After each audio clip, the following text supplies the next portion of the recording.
I'm Barbara Patterson. This is Socially Speaking, the Flash edition.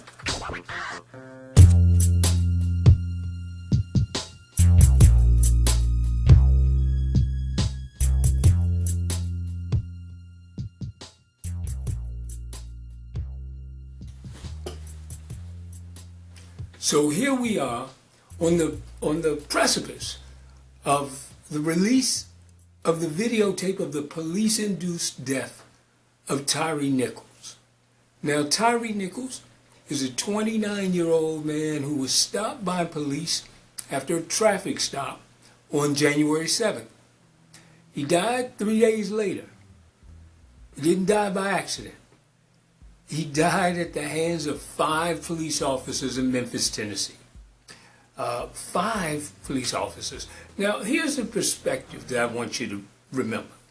Some years ago, not in the too distant past, several activists, including yours truly, stood behind the defund the police mantra.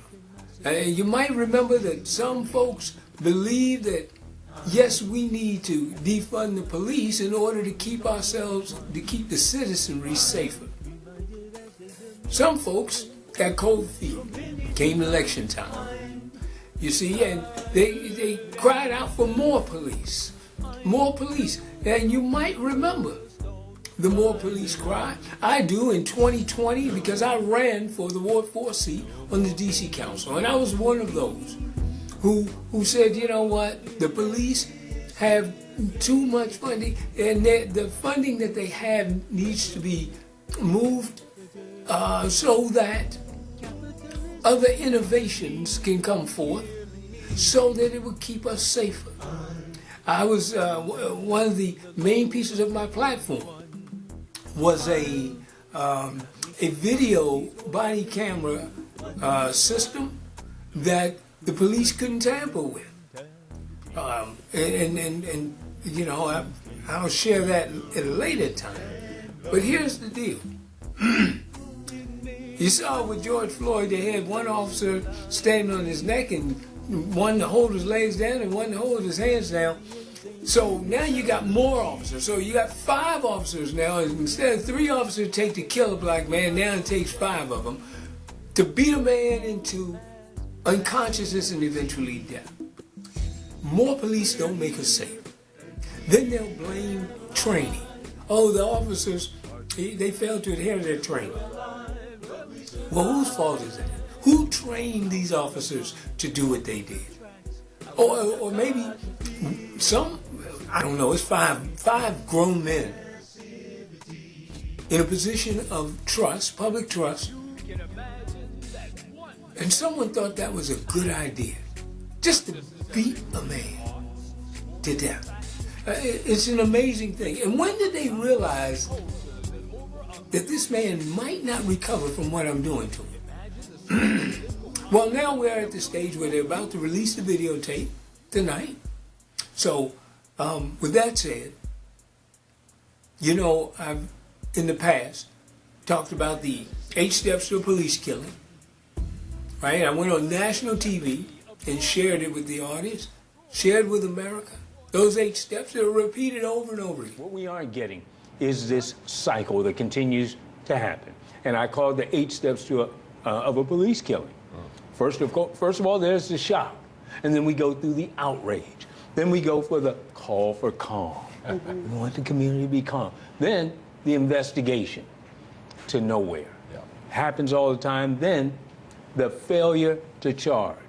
Now, we've get more charge now, but it's turned now into a failure to convict. Then we get the kumbaya moment, where everyone holds hands. Let's all get along. Let's have these police community interactions.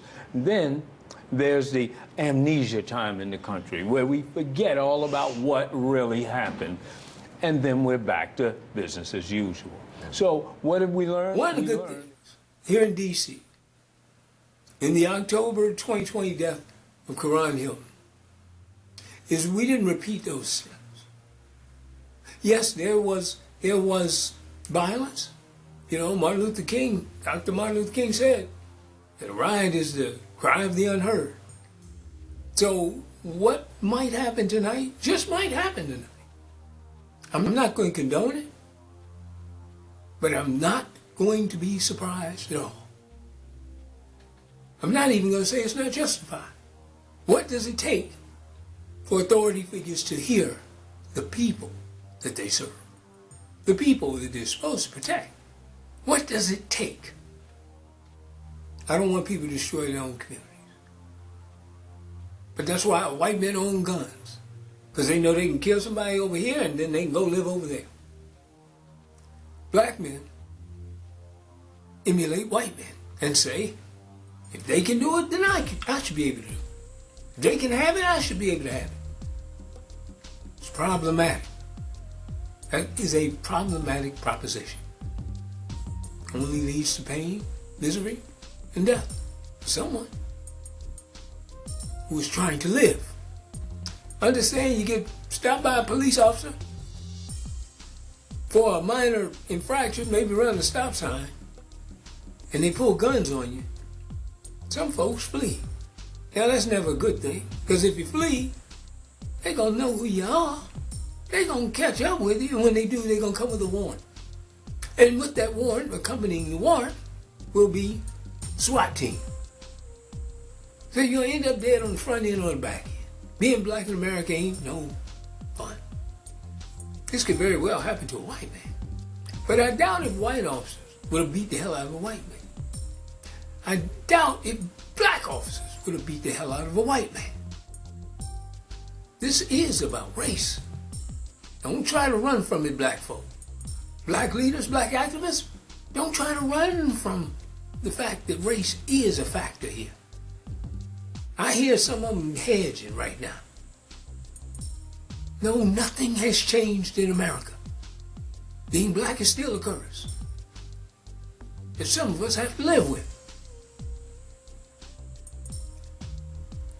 Listen, when it's all over said and done, the bottom line is, socially speaking, we have to do a better job at choosing who will protect and serve us. And that's not just for law enforcement. It's for those elected leaders. You see, something changed in the water. They fired those officers faster than lightning come down from heaven. You see, things have changed. That's the reason why we broke windows out. That's the reason why cars are set on fire.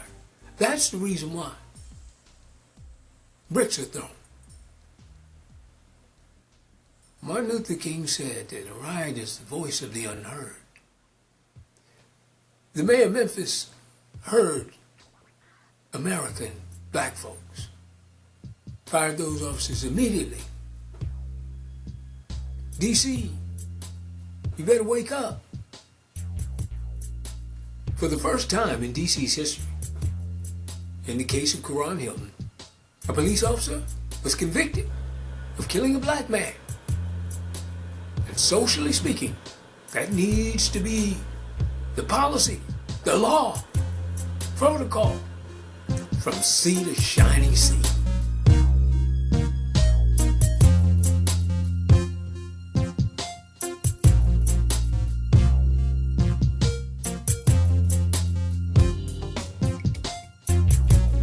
Red meat